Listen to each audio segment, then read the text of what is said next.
السلام علیکم ورحمۃ اللہ وبرکاتہ۔ آپ دیکھ رہے ہیں ہمارا چینل اردو حکایات۔ آپ سب سے درخواست ہے کہ اس ویڈیو کو دیکھنے سے پہلے ہمارے اس چینل کو لائک اور سبسکرائب کر دیں تاکہ ہمارے نوٹیفیکیشن بر وقت آپ تک پہنچ سکیں۔ ایک شکاری نے اپنے کندھے پر کمان رکھی اور صبح سویرے صحرا کی طرف نکل گیا۔ راستے میں اسے ایک جنگل نظر آیا جس میں بہت خوبصورت پرندے اور جانور تھے۔ درختوں پر بہار کا ڈیرا تھا اور ہر طرف خوبصورتی ہی خوبصورتی تھی۔ اس کی نظر ایک جانور پر پڑی جو کہ ہریل تھا۔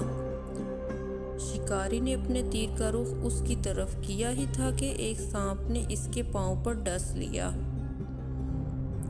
اس حالت میں وہ زمین پر گر گیا اور کہنے لگا، اے خداوند عالم، انصاف کر۔